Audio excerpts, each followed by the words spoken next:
Hi guys, welcome back to my channel cooking হাট। Cooking হাটে আপনাদের সবাইকে স্বাগত জানাই। আপনারা সবাই কেমন আছেন? আশা করছি আপনারা ভালোই আছেন। আমিও খুব ভালো আছি। আজ আমার চ্যানেল কুকিং হাটে প্রথম ভিডিও। আপনারা সবাই আমাকে সাপোর্ট করবেন। আজ আমি একটি রেসিপি শেয়ার করব, আমার মেয়ের চুলের তেলের রেসিপি। যেই তেলটা আমি প্রায় দিনই ইউজ করি, অনেক দিন হয়ে গেল তেলটা শেষ হয়ে গিয়েছে। তো আজ আমি আবার তেলটা বানিয়ে নিচ্ছি এবং আপনাদের সঙ্গে শেয়ারও করে নিচ্ছি। আপনারা দেখতে থাকুন আমি কি কি ব্যবহার করছি এবং কিভাবে তেলটা বানিয়ে নিচ্ছি। প্রথমেই আমি কিছুটা পরিমাণ অ্যালোভেরা ছোটো ছোটো করে কেটে নিয়েছি।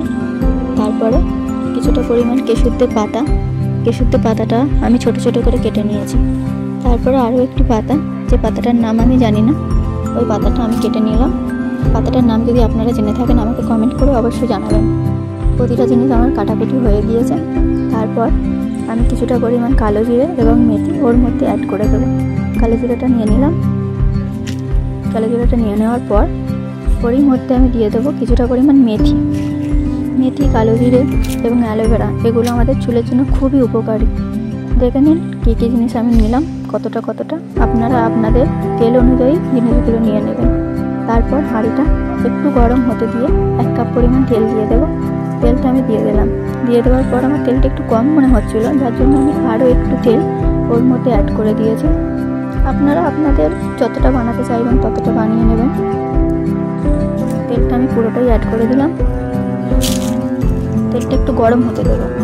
তেলটা হালকা গরম করতে হবে, খুব বেশি গরম করতে যাবেন না, যার জন্য সব কিছু পুড়ে যেতে পারে। তেলটা হালকা একটু গরম হয়ে আসলে ওরই মধ্যে দিয়ে দেবো অল্প অল্প করে অ্যালোভেরা। আর গ্যাসের ফ্লেমটা একদম লোতে রেখে দেবেন, কেননা গ্যাসের ফ্লেম হাই হলে এগুলো সব পুড়ে যাওয়ার সম্ভাবনাই থাকে। একদম লোয়ে রেখে অ্যালোভেরাগুলো দিয়ে একদম আলতো হাতে নাড়িয়ে চাড়িয়ে নিতে হবে। আলতো হাতে নাড়িয়ে চাড়িয়ে ওটাকে 2-1 মিনিটের জন্য ফুটতে দিতে হবে। আমি নাড়িয়ে চাড়িয়ে নিচ্ছি। 2-1 মিনিট ফুটুক। ফুটালে ওর মধ্যেই দিয়ে দেবো কেশুরদের পাতা আর দিয়ে দেবো আরও যে একটি নাম না জানা পাতা, পাতাটিও আমার দেওয়া হয়ে গেছে। পুরো পাতাটি দিয়ে দেওয়ার পরে ওটাকে আলতো হাতে নাড়িয়ে চাড়িয়ে নিচ্ছে।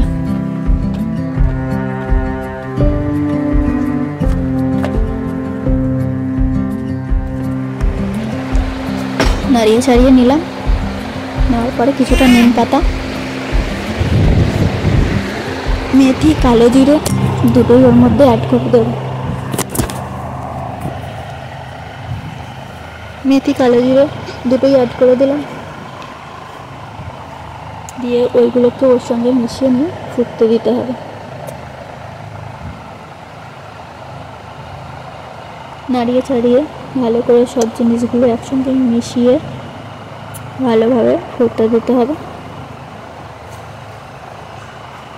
10-15 মিনিট ফোটার পর তেলটির কালার ঠিক এরকম চেঞ্জ হয়ে আসবে। আসার পর ওটাকে ঠান্ডা করে নিয়ে একটা ভালো কন্টেনারে সেট করে রাখতে হবে। 1 কাপ তেল থেকে আমার এতটুকু তেল হয়েছে। ঠান্ডা হয়ে যাওয়ার পর একটা ভালো কন্টেনারে ওটাকে ভরে নিয়ে স্টোর করে রেখে দেবেন।